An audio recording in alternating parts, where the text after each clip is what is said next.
இனி அந்த வீட்ல நீ எப்படி மகாராணி மாதிரி வாழ போறேன்னு நானும் பாக்குறேன்.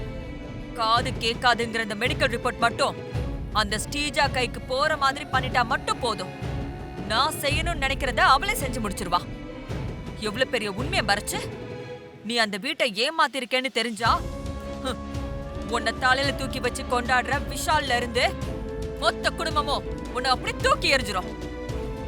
நீ போட்ட நல்ல பொண்ணு நாடகத்துக்கும் இதோட எண்டு கார்டு போட்டுருவாங்க.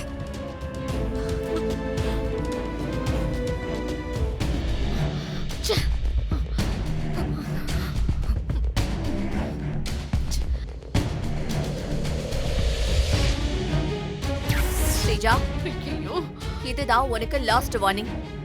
இன்னொரு தடவை நம்ம குடும்ப பேரை கெடுக்கிற மாதிரி எந்த வேலையாவது பார்த்த அப்புறம் இந்த சுபத்ராவோட இன்னொரு முகத்தை பார்க்க வேண்டியிருக்கும். மனசுல வச்சுக்கோ.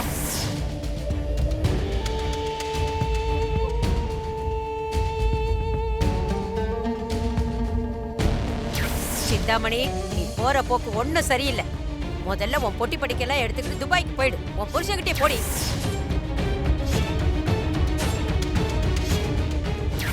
முதல்ல 2 பேரும் என் கண்ணு முன்னாடி நிக்காதீங்க, போங்க.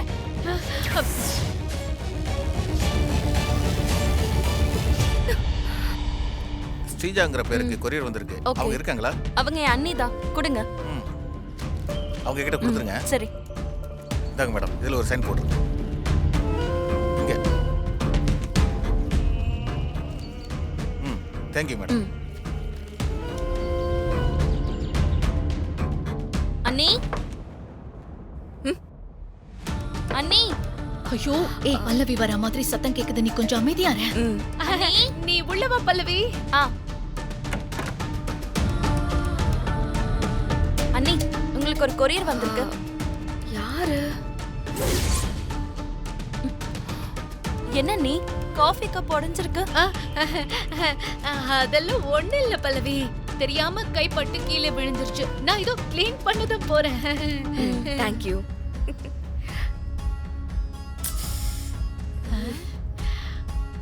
ஹே, என்னடி அடிக்கடி உன் பேர்ல கொரியர்லாம் வருது? ஒன்னு கவனிச்சியா? இது வரைக்கும் உன் பேர்ல வந்த கொரியர்ல நமக்கு ஜாக் போட்டு தான் அடிச்சிருக்கு. போன வாட்டி வந்த கொரியர்ல தான் அந்த இசையோட ஜாதக மேட்டர் சிக்கி அவளோட ஆட்டத்தையே மாத்துச்சு. இப்ப இந்த கொரியர்ல என்ன வெடிகண்டு வந்திருக்கும்? ஏய், சீக்கிரம் பிரிச்சு பாரு, சீக்கிரம் பாரு.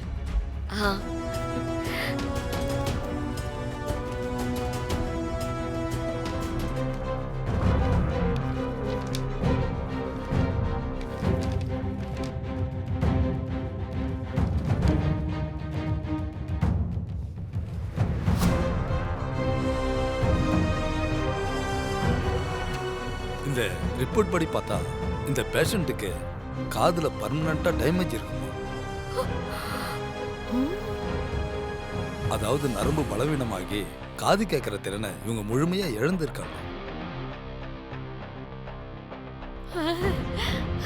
சார், அப்போ இவங்களுக்கு காது கேட்காது அதானே? ஆமாமா, அப்படிதான் இந்த ரிப்போர்ட்ல போட்டு இருக்காங்க.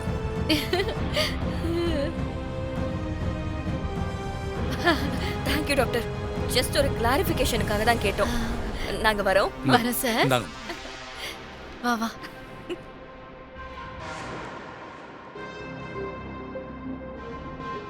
அக்கா, அப்போ இந்த ரிப்போர்ட்ல இருக்கிற மாதிரி இசைக்கு காது கேட்காதா? இத்தனை நாளா நம்ம எல்லாரையும் எப்படி முட்டாளாக்கி இருக்கான்னு பாருங்கக்கா. அந்த இசைக்கு காது கேட்காதுன்னு ஏற்கனவே நான் சொன்னப்போ அது ஒருத்தர் கூட நம்பல. இப்ப இந்த ரிப்போர்ட் கொண்டு போய் சுபத்ரா அன்னைக்கிட்ட கொடுப்போம். அப்புறம் இருக்கு அவளுக்கு. அக்கா, அந்த விஷால் நம்மள ஒரு வீடியோவை வச்சு அவளுக்காக நம்மள எவ்வளவு மிரட்டினா. இந்த ஒரு பேப்பர் போதுங்கா, அவ அந்த இசைக்காக வக்காலத்து வாங்கினது எவ்வளவு பெரிய தப்புன்னு இப்ப அவளுக்கு புரியும். சரியா சொன்ன ஸ்ரீஜா. நாம அவமானப்பட்ட மாதிரி அவளும் எல்லார் முன்னாடி அவமானப்பட்டு நிக்கணும். அவ சொன்ன பொய்க்காக சுபத்ரா அண்ணி இன்னைக்கு அவளை வீட்டை விட்டு வெளியே துரத்துறத நம்ம பார்க்கணும். சரி வா போலாம்.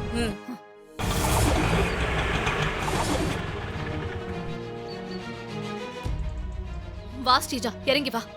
அண்ணே, நான் காசு கொடுக்கறேங்க. 2 பேரும் இவ்வளவு கோவமா உள்ள போறத பார்த்தா நான் போட்ட பிளான் ஒர்க் அவுட் ஆயிடுச்சு போல. இசைக்கு காது கேட்காதுங்கிற உண்மைய மொத்த குடும்பத்துக்கு முன்னாடி வச்சு உடைக்க போறாங்க. அத நான் காது குளிர கேட்க போறேன்.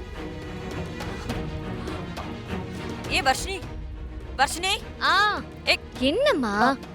அந்த ஸ்ரீஜாவும் சிந்தாமணியும் கோமா வீட்டுக்குள்ள போறாங்க. அவங்க போற வேகத்தை பார்த்தா உள்ள ஏதோ பெரிய பஞ்சாயத்து பண்ண போறாங்கன்னு மட்டும் தெரியுது. நீ வா, நாமளும் போய் என்னன்னு பார்க்கலாம். மா போய் வர வேலை இருந்தா பாருமா. ஏய், நான் சொல்றேன்ல, வாடி. விடுமா. அண்ணி அண்ணா எல்லாரும் கொஞ்சம் வாங்க. ஏய் சிந்தாமணி, எதுக்கு இப்ப கத்திக்கிட்டு வர? மா நீ கொஞ்சம் சும்மா இருமா. பல்லவி நீ போய் அம்மாவை கூட்டிட்டு வா. அப்படியே உன் ஆசை அண்ணி இருக்கால இசை, அப்படியே கூட்டிட்டு வா. சும்மா வேற. என்ன சிந்தாமணி, என்ன என்ன சிந்தாமணி? சவுண்ட் எல்லாம் ரொம்ப ஜாஸ்தியா வருது? அண்ணி நானும் ஸ்ரீஜாவும் இசை நடத்துற இந்த கல்யாணத்துக்கு தாலி எடுத்து கொடுக்கறது பிடிக்காம நாங்க அவளை அசிங்கப்படுத்தி இருந்ததா நினைச்சு நீங்க எங்களை எவ்வளவு சத்தம் போட்டீங்க. ஏய் ஆமா, இப்ப அதுக்கு என்ன? முடிஞ்சு போன விஷயத்த மறுபடியும் பேசிட்டு இருக்க? அம்மா நீ கொஞ்ச நேரம் பேசாம இருக்கியா? அடிப்போடி. என்னமோ நானும் ஸ்ரீஜாவும் தான் உலகமகா தப்பு பண்ண மாதிரி எல்லாரும் சேர்ந்து எங்களை எவ்வளவுலாம் திட்டினீங்க. ஆனா உங்க எல்லார் கண்ணு முன்னாடியும் நல்ல மாதிரி நடிச்சிட்டு இருக்கால இந்த இசை. இவ எவ்வளவு பெரிய தப்ப மறைச்சு நம்ம மொத்த குடும்பத்தையும் ஏமாத்திருக்கான்னு தெரியுமா?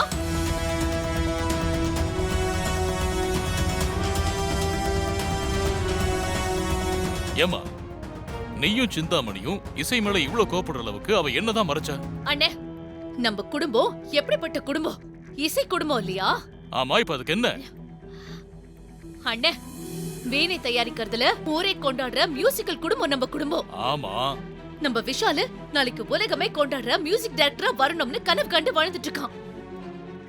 ஆனா அவன் உருவாக்குற ராகத்தை அவ கூடவே இருக்கிற ஒருத்தியால ஒரு நாளும் காதால கேட்டு ரசிக்க முடியாதுன்னா ஒரு மியூசிக் டைரக்டரோட வாழ்க்கையில இதை விட ஒரு பெரிய குடும்பம் இருக்க முடியுமா? அப்படிப்பட்ட ஒரு பெரிய குறைய மறைச்சு நம்ம பிள்ளையோட எதிர்காலத்தையே இவ பாழாக்கியிருக்கா.